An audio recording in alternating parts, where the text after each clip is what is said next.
Hello, everybody, and welcome to Cerebral Conversations, Episode 1. I'm your host, CJ Campbell. This is. Ron Jackson. That's right. And we're creating this to teach you about and talk about disability issues and just our everyday lives.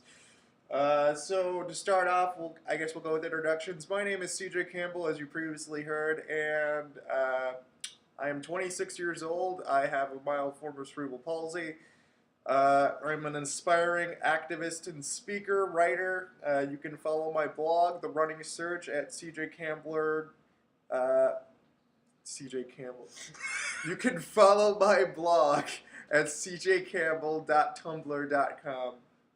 I am Ronald Jackson. I am 30 years old and I have a more severe form of cerebral palsy that is spastic and ataxic, which means that I move a lot involuntarily and I have limited function of my extremities.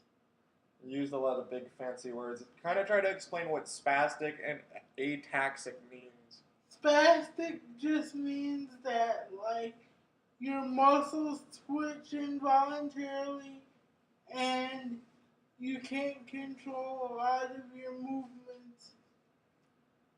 And ataxic means that your nerves kind of don't fire properly like a normal person's would. Okay. Yeah, and I have a very mild form of spastic cerebral palsy, as just like Ron does, and I can still walk and use crutches. I don't have speech problems like many of those with cerebral palsy do. My muscle tone is tight, and I do have a little bit of trouble with fine motor. You can kind of see some of my body movements may be a little bit awkward, but as far as in the cerebral palsy world, I have the good end of the stick. And as Ron always likes to tease me, he says that I have the fake palsy. It is. Now, Ron and I are neighbors, and we've been living in the same building since 2011 when I first moved in, and Ron's been here a bit longer. Um, and so I guess a good question to start off would be, what what is it like for you to live with cerebral palsy? It's very difficult just because of the amount of help that I need with daily tasks such as bathing, dressing, eating, keeping my house clean, going to the grocery store. That's the difficult part that I find. The rest of it I manage pretty well. I don't get too depressed about it or get too angry about the fact that I can't move the way normal people would or speak the way normal people would. I would say the hardest part is just trying not to get too frustrated about not being able to do fine motor tasks on my own. What do you think is the most frustrating fine motor task that you encounter? Probably not being able to use a fork or a spoon by myself and not being able to go to the bathroom on my own. Okay. Yeah, that's. I have.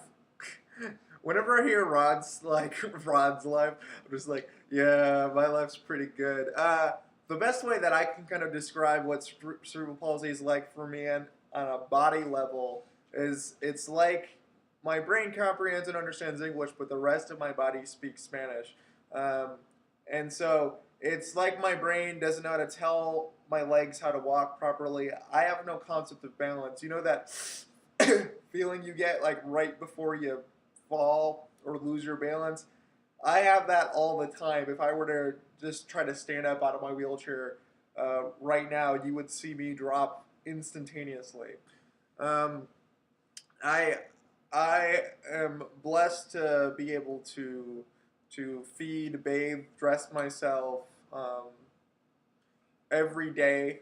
Um, I mostly take care of my apartment on my own. I struggle with vacuuming and mopping, and I can't drive, so I am very dependent on rides from people because the city of Rockford, Illinois, in where we live, doesn't have affordable, accessible mass transit at this point. So um, I am dependent upon people and, in a sense, society. And often I get very frustrated with that, um, which I think has kind of forced me into a role of activism. Um, and there's a lot of frustration that goes along with that. It's something that I'm learning, and I think that Ron is also experiencing is when somebody in a situation of social justice or equality, whatever phrase you're most comfortable with, when somebody is experiencing that situation and they raise their voice, it's merely seen as complaint, and it's not legitimized until somebody outside of that situation partners alongside them to get where it becomes a cause for justice. It's not just somebody complaining that they got a bad hand. It's it's something about um, giving definition and recognition to people who are human beings, um, which is really what we want to talk about today is the struggles of living on SSI. I've only been on SSI for a little over 2 years. I previously worked as a pastor and a food pantry coordinator in upstate New York, and I was forced to quit that job after the economic downturn. And I struggled on the verge of homelessness for about 9 months after moving back to my home state of Illinois. And I've been on SSI, and it's something that I actually fought my entire life to never get on, and so it's been a struggle. Ron, how long have you been on SSI? I've been on SSI pretty much my entire life. My mother got that started very early for me, so I've dealt with it for 30 years now. Now, do you deal with any sort of stigma of being on SSI? I deal with the stigma that because I'm on SSI, I cannot be a productive member of society, or I'm just lazy, or I expect the government to give me free handouts. People don't really understand that being on SSI is not a choice. For me, it's more of a necessity because of my physical limitations. Employers really are shy about hiring someone with my level of disability just because of the legal ramifications. So, what have you ever worked before? I have worked, I've had 3 different jobs, um, mostly as a data entry person for hospitals or um, mental health groups that fought for advocacy of the mentally ill here in Rockford. I also worked a little bit in the political field during high school. I worked for Doug Scott, who was at the time state representative. here in Illinois. Um, I do want to work, and I'm currently going to school to receive my master's in psychology in the hopes that it will help me be better qualified for a job, but I still worry that I will face the hurdles of the stigma of being severely disabled and lacking adequate transportation. So, I know that you've gotten into it a little bit, but since you have worked before, why don't you find another job in those fields? It's difficult because the people that I work for are no longer here, and the agency that helped me obtain those jobs has lost funding from the state of Illinois, so they can no longer support the work programs that I obtained the jobs through. Gotcha. And in my own life, I have sparingly worked, and a lot of it just comes, as Ron was talking about, from a lack of facilitation of just giving us a level playing field. Now, there is the Americans with Disability Act of 1990, but there really hasn't been any sort of significant change as the needs of those with disabilities, or as I prefer to call them, the crippled, um, happen. And for me, I struggled to to even get education after high school, with my dreams and aspirations to be a pastor. Um, I found a lot of discrimination, and one of the issues that a lot of civil rights and equality movements run into is that a lot of people believe just because there's a law that states that there's not allowed to be discrimination, that somehow that stops discrimination. And the thing is that if you talk to a civil rights lawyer, they'll tell you, like, to try to prove discrimination tends to be very difficult.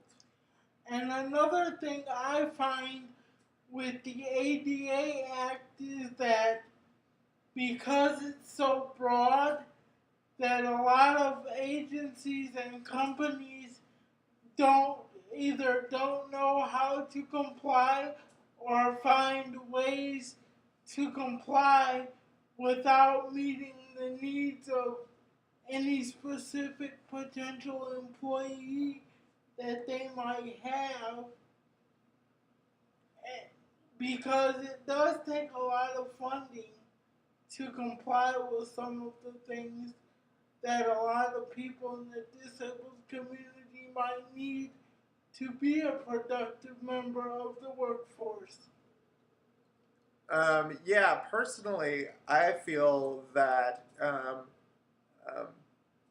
with the way that our society works is that to get jobs that don't require so much physical working, but more of cognitive reasoning and skilled trade, is that you have to get higher education. Um, and the problem with that is that under there's a lot of restrictions for people with disabilities, not only on a society level, but also if you have SSI, you are very limited Right. in not only your ability to go after education, because you're only allowed $2,000 of cash and assets. A lot of people don't know that. But then, even if you get grants, you have to be careful, because if you get grants, that might hurt you with other services you get. Or in my case, I know that you're going for online education with the University of Phoenix. Yes. And in my personal opinion, I just don't see that as the best route. Um, I know that I'm just trying to get to community college, and one of the issues that I run into is yeah, I could get grants, and I could go to community college for free to go back to school to get some higher education. outside of the pastoral field. Um, but one of the issues that I have is that because there's not affordable transportation um, for me, the accessible bus system that we have here in Rockford, it costs $3 each way. Um, so let's say that I go to class 4 days a week. That's $6 times 4 days, so that's $24 a week. So that means it's about $100 a month out of my limited SSI income um, to get to school. So I just can't afford to get to school. Now, what are some of the barriers that you're running into with your schooling? Some of the barriers that I run into are having too much money from the loans and grants that I do receive because of HUD stipulations regarding the apartment that we live in.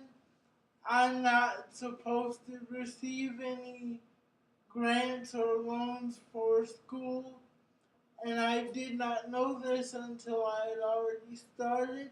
So now I'm having difficulty navigating that situation. I also find it difficult because it's online schooling. I'm a little wary of how it will translate to the real life workforce because we don't have any classroom activity or any on the job training to use. We just mainly learn from our textbooks. Now, you bring up kind of an interesting point of the idea of integration into into society and how that's kind of a crucial role, not only for an able-bodied person, but how important is integration and recognition in society important to a person that's living with a disability? I believe it's very important because society wants us to be an integral member of the, the social community, but they don't want us to have an equal playing field.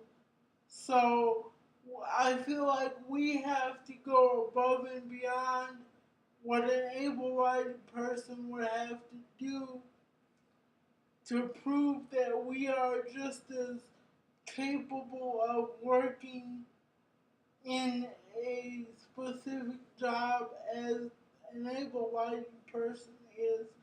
And I believe if we can further promote integration, I believe that able-bodied people will see that we are just people with physical limitations and not people who are trying to take jobs away from them. Because I feel like there's a lot of resentment in that area. People feel like that disabled people who want to work are somehow trying to take jobs away from them in this tough economy. So there's kind of this interesting idea of, well, you have your needs met. Why should you complain? Um, and what a lot of people don't realize that is that if we are to stay on SSI, and Ron is about to turn 31, Yes. and then I'm 26, is that the chances of us ever getting out of poverty, because we do live well below the poverty line, is very rare. Also, what a lot of people don't know is that the largest group of those living below the poverty line are the disabled. And yes, there is a portion of that group that is so severely disabled that they will probably never be able to live um, in society in a role where they are employed and they do go to work every day and stuff like that. But for people like you and I, uh, it's it's this idea of, well, we do want more, and we, I know for me personally, I struggle with a lot of guilt and shame about being an SSI. I mean, um, I've I get I get attacked on a regular basis of, well, why don't you just get a job? Um, so what do you think your life will look like if you don't get off SSI? Let's say that you graduate with your master's degree in psychology, you push towards a job in your field, and the structures of discrimination and the hurdles before you are too much, and you're on SSI. I just believe that my life will be poor in the sense of living quality in terms of happiness because I know that I want more out of my life, and I also know that the Social Security system in America is always under threat of being cut.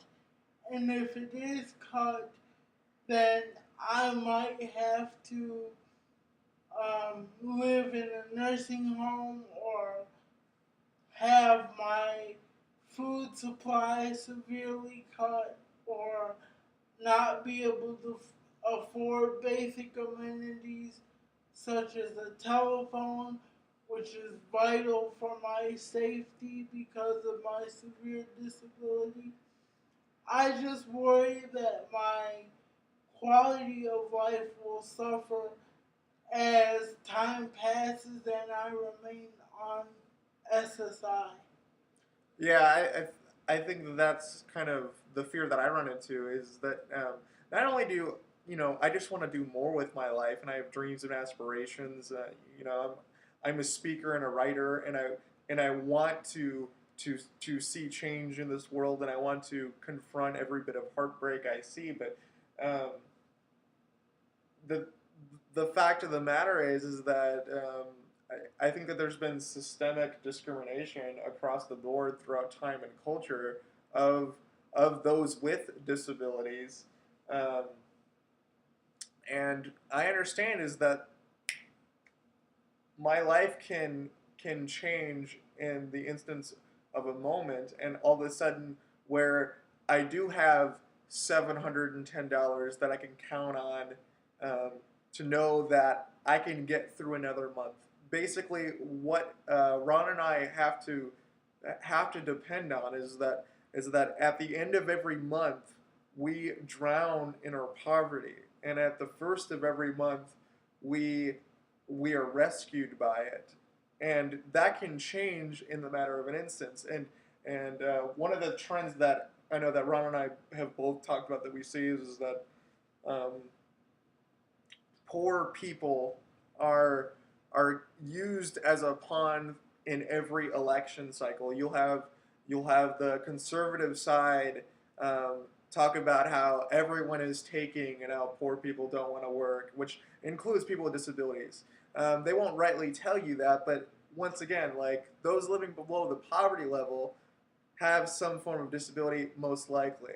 And yes, there are people that take advantage of that system, but there's still um, very legitimate causes. And so what happens is that you have the conservative side being like making the poor out, those on SSI, those who are dependent upon programs, as an enemy to the communal health of our society.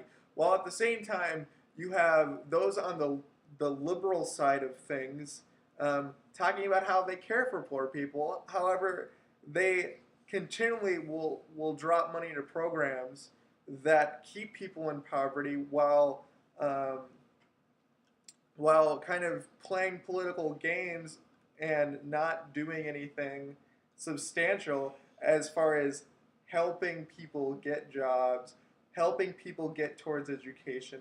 And so essentially what the poor and the disabled run into is that we're at the beck and call of whatever is a hot button issue. Just to give you an example of the perils of poverty, last month I did not receive my SSI check on time, so I was not aware that my check did not renew itself, and I went ahead and paid my cable bill, and that wound up putting me in overdraft, which is a problem because the banks don't care why you're in overdraft. They just want their money. And I eventually had to go through a bunch of red tape with the Social Security Administration and explain to them why my check is so vital to my existence. So, if something that minor can have that big of an impact on one person's life, try to imagine how cutting or eliminating the Social Security Administration completely will affect everyone with a disability or in severe poverty. Yeah, it kind of becomes a completely different idea and a different solution and a whole nother problem once you become a part of that problem. And my life kind of speaks to that as I always had this belief that if I just worked hard enough that I wouldn't be on SSI and that I if I could just get through school. And then once I saw barriers in school and I had to go to an unaccredited pastoral program, and yes, I made mistakes along the way, and just like anybody else does. But I what I didn't know is that my mistakes cost me more than the average person. And so, as your choices are limited, then I began to see like it's not just about a can-do attitude all the time. No matter how hard I try, I still wound up dependent upon the system. When I had to leave New York and I had to um, hope to find a new job in Illinois and I had some good leads, and then all of a sudden, guess what happened? I was going towards a social work field to build upon my experience as a pastor and a food pantry coordinator in one of the poorest communities in the country, and all of a sudden the funding got cut, and so those jobs weren't available, and then I found that I had no job, I had no insurance, I had no transportation to get to a job, and so once these compilings happened, you are then stuck in a place of systemic poverty. Well, it's perpetrated by a systemic structure of discrimination. And it's not to say woe is me and that there aren't people who overcome, but when there is a larger portion of society that cannot overcome, and you want to use one extreme case, it doesn't work that way. And there has to be some sort of changes about not only the way that we view our society, but also the way that we view those who are vulnerable in our society. Instead of asking why don't they get a job, ask, well, why was it so easy for them to fall in the cracks? And it's not just simply because we're giving handouts.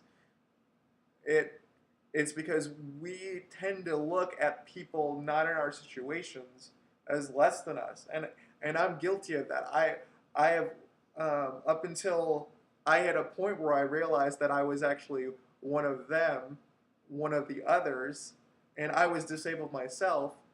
I began to see that, oh wait, there needs to be advocacy here. Like, I am one of them, and I do need to advocate. I do need to change my life. I do need to change the way that I think and view others. So, Ron, real quickly, what do you think are maybe some key ideas that people can change just in their everyday life of how they interact with people with disabilities? I think the biggest and most important philosophical change that I would like people to make is to realize that we are not that different from you.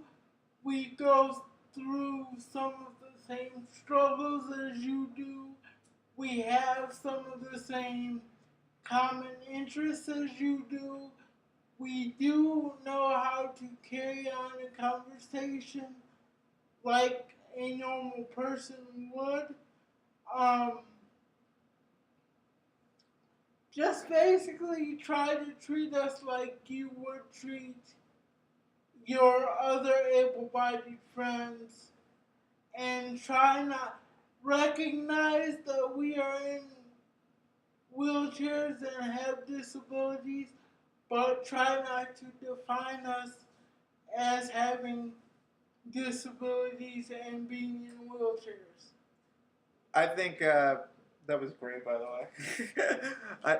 I think to kind of piggyback on that, one of the things that I see as most helpful um, in my life is just having the freedom to not only not be defined, but kind of to see things as to see things on a more holistic level of the things that I appreciate most. I mean, I am a guy who like loves to make jokes. I make cripple jokes all the time. Ron can tell you. I used to do stand-up comedy and all these things, but I really appreciate this space to just be CJ. And I have a core group of friends that I love it when I'm just CJ and I don't have to talk about my issues of disability.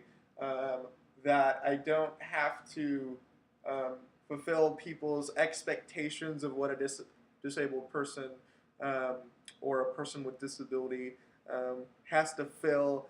And I can just be CJ, a guy who loves loves to get involved in political activism, a guy who loves Lord of the Rings and Star Trek, a guy who loves music and loves to write poetry, and I'm just CJ, and I think that that's what kind of this new project of Cerebral Conversations is about. Is just not about really teaching the able-bodied people about our crippled needs and things like that, but more of just to express that we are people, that we are human beings, and that um, we don't think that we have it the worst in the world. Um, I would say that we aim to inform you through showing you that we are very similar in a lot of aspects to what your lives are like. Yeah, yeah, exactly. So we should probably sign off. Uh, you can check us out on Cerebral Conversations on our Facebook page, which we will be launching later on today. And also feel free to comment and also post us questions, and we will answer a couple questions every week. Uh, you can follow me on Twitter at CJ LWNBD. And you can also check out my blog, The Running Search, on Tumblr. That's cjcampbell.tumblr.com. You can just look me up on Facebook under Ron Jackson, Oh man, he's putting it out there. The Facebook and page. I will accept you or at least reply to any messages. Don't be afraid to ask questions, because we're pretty open about everything in our lives.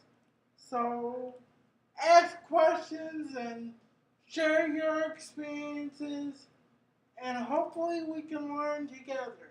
All right, guys. So we're going to be signing off for this very first episode of Cerebral Conversations, and we look forward to the next episode. See you guys later. Bye.